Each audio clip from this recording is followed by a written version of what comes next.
रिश्ता दिल का छठी कस्त ब्याह। सेम ने दरवाजे में खड़े आहिल को देखकर उसे गले लगाते हुए कहा, भैया कहाँ चले गए थे? कोई राबिता ना कोई खबर। ऐसे भी कोई करता है क्या? सेम ने आहिल के गले लगते हुए शकवा किया, यार अंदर तो आने दो, इधर ही सारी बातें करोगे क्या? ओह आइए ना। आपके आने की इतनी खुशी हुई कि अंदर बुलाना ही भूल गया। सेम ने आहल से अलग होते हुए कहा और एक तरफ होकर उसे अंदर जाने का रास्ता दिया। शुक्र है भैया, आप आ गए, वरना आप तो हमें भूल ही गए थे। बस यार मैं बहुत मसरूफ था, राबिता नहीं कर सका। लेकिन अब मेरा ट्रांसफर इधर हो गया है। आहल ने थके थके लहजे में कहा, दैट्स ग्रेट। आज का दिन तो बहुत खुशियों भरा है, पहले आप आए और अब इतनी अच्छी खबर। वैसे एक अच्छी खबर मेरे पास भी है आपके लिए, लेकिन वो मैं आपको बाद में बताऊंगा। पहले आप खाना खा लें। सेम ने मेज पर रखे खाने की तरफ इशारा करते हुए कहा। दोनों भाई खाने के साथ साथ बातें भी कर रहे थे। आहल ने अपना खाना खत्म करने के बाद कहा, खाना तो बहुत टेस्टी बना है, कोई नया कुक रखा है क्या बाबा ने? नहीं भैया, खाना कुक ने नहीं, भाभी ने बनाया है। बहुत अच्छा खाना बनाती हैं वो, बस बंदा अंगलियां चाटता रह जाए। सेम ने कोल्ड ड्रिंक का घौंट लेते हुए कहा, भाभी? आहल ने सवालिया अंदाज में पूछा। हाँ भैया, ये सारा खाना हुरिया भाभी ने बनाया है। सच में वो बहुत अच्छी हैं। बंडल ऑफ थैंक्स भैया फॉर मारिंग हर। अगर आप उनसे शादी ना करते तो मुझे इतनी अच्छी भाभी कभी ना मिलती। She is the best. आपको पता है, पहले बाबा आपकी हुरिया भाभी के साथ शादी से नाराज थे, लेकिन अब सबसे ज्यादा खुश भी वही हैं। हुरिया भाभी ने न सिर्फ उनका दिल जीता है, बल्कि पूरी फैमिली की आइडियल बन गई हैं। और आज तो उन्होंने कमाल कर दिया है, वो बाबा के साथ माही के घर गई हैं हमारे रिश्ते की बात करने। मैंने तो उम्मीद ही छोड़ दी थी ये सोचकर कि बाबा नहीं मानेंगे, लेकिन भाभी ने यह कारनामा भी सरअंजाम दे दिया। सेम अपनी खुशी में मगन बोलता आहिल के कदमों के नीचे जमीन खींच गया। ये उसके मजबूत एहसास भी थे, जो वो इतना बड़ा धचका बर्दाश्त करके भी नॉर्मल बैठा था। सेम तुम्हारी भाभी कब आई? और क्या वो इधर ही रह रही है? आहल ने कुछ सोचकर मुनासिब लफ्जों में पूछा। वो अभी उसे सच बताकर परेशान नहीं करना चाहता था। पहले वो खुद उसके बारे में सब जानना चाहता था। इसी दिन आई थी भैया, जिस दिन आपने मुझे कैप्टन साद के आने का मैसेज किया था। और तब से वो और हम उधर ही रह रहे हैं। 3 सालों में एक बार भी कहीं नहीं गई वो। हमद। आहल ने सवालिया अंदाज में नाम लिया। उसे नहीं पता था कि हमद कौन है। जी भाई, हमद आपका बेटा, वो भी भाभी के साथ गया है।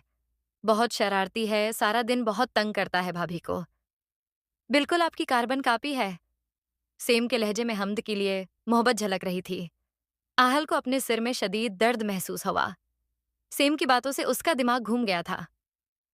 कोई औरत इस घर में इतने अरसे से उसकी बीवी बनकर रह रही है, पता नहीं किसके बच्चे को इसका बेटा बनाया हुआ है, और उसका खुद का बेटा किधर है? ये बात उसकी परेशानी बढ़ा रही थी। सेम, क्या तुम या बाबा इस दिन कैप्टन साद से मिले थे? आहल ने गैर महसूस अंदाज में पूछा। नहीं भैया, जब मैं गेट पर गया तो भाभी हमद के साथ अकेली खड़ी थीं। कैप्टन को शायद जल्दी थी, इसीलिए वो हमसे मिले बगैर चले गए। सेम की बात सुनकर आहिल ने सर हिलाया। भैया, सब ठीक तो है ना? आप ये सब क्यों पूछ रहे हैं? Yes same, everything is fine. मैं बहुत थक गया हूं, अब आराम करूंगा। आहिल ने सेम को कहते साथ ही अपने कमरे की तरफ कदम बढ़ा दिए। कमरे में आकर आहिल ने तलाशी लेनी शुरू कर दी। अपने कमरे और अलमारियों में हुरिया का सामान देखकर इसके गुस्से का ग्राफ काफी तेजी से ऊंचा हो रहा था। आखिरकार एक दराज में उसे हुरिया के डॉक्यूमेंट्स नजर आ गए, जिसमें उसका आईडी कार्ड और तालीमी इसनाद थीं।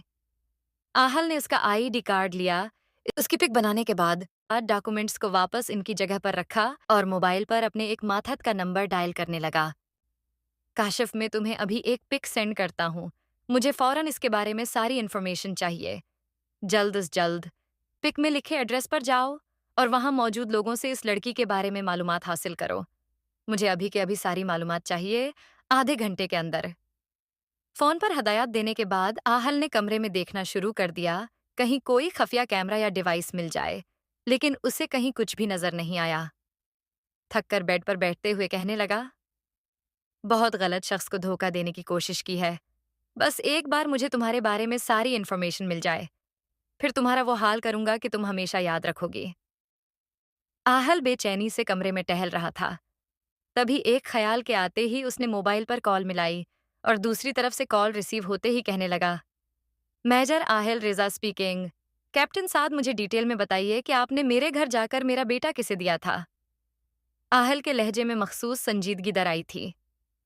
सर, इस दिन आपके घर एक लड़की खड़ी थी, जिससे मैंने कर्नल साहब और आपके भाई का पूछा, तो उसने कहा कि उसके अलावा घर में और कोई नहीं है। तो मैंने बच्चे को इन्हें दे दिया कि जब कर्नल साहब आएं तो वो उनके हवाले कर दें। कैप्टन साद, इतनी जिम्मेदार पोस्ट पर होते हुए भी आपने इतनी गैर जिम्मेदारी का मुजाहिरा किया है। आप ऐसे कैसे मेरा बच्चा किसी के भी हवाले कर सके? मेजर आहल ने अंतहाई सख्ती से कहा, लहजे में किसी भी तरह की नरमी नहीं थी। सॉरी सर, वो लड़की घर के अंदर थी। मुझे लगा कि वो आपकी कोई रिलेटिव होगी और उसने कहा था कि कर्नल साहब शाम को आएंगे और इस वक्त मुझे 20 में रिपोर्ट करना था। कैप्टन की बात सुनकर मेजर आहल ने बस हिमम कहने पर इक्तफा किया। सर, सब ठीक तो है ना? Yes. Don't worry, everything is fine, but remember one thing, आज के बाद आप कभी ऐसी लापरवाही का मुजाहिरा नहीं करेंगे। Sure sir, and again sorry. Captain Saad, अगर मैं आपको इस लड़की की पिक्चर सेंड तो क्या आप उसे पहचान लेंगे? Yes sir. पिक्चर सेंड करो। मैं अभी आपको पिक्चर सेंड करता हूँ, आप मुझे देखकर बताएं। मेजर आहल ने फौरी तौर पर हुरिया की पिक कैप्टन साद को भेजी और इसके तस्दीकी मैसेज को पढ़ने के बाद इसकी परेशानी में मजीद इजाफा हो गया। क्यों आई है ये लड़की इस घर में और क्यों झूठ बोलकर इस घर में रह रही है? पता नहीं क्या मकासद हैं उसके। जो भी है, अब उसे मेरे कहर से कोई नहीं बचा सकता। कोई भी नहीं। बस एक बार मुझे सच्चाई पता चल जाए, फिर तुम्हारा वो हशर करूंगा कि दोबारा किसी को धोखा देने से पहले मरना पसंद करोगी। हुरिया के बारे में सोच सोच कर आहल का खून खोल रहा था। आहल मुसलसल इत्तरारी कैफियत में था, तभी उसका मोबाइल बजा। कॉल रिसीव करते हुए उसने कहा, बोलो काशिफ, कुछ पता चला? सर, इस लड़की का नाम हुरिया उस्मान है। उम्र 23 साल, तालीम ग्रेजुएट डॉट पेरेंट्स। इस दुनिया में नहीं है और न ही कोई बहन भाई है। आईडी कार्ड पर लिखा एड्रेस इसके अपने घर का है, जो कि बंद पड़ा है। मोहल्ले वालों के मुताबिक 3 साल पहले उसकी शादी हो चुकी है, किसी फौजी के साथ जिसे उन्होंने कभी नहीं देखा, और एक बेटा भी है।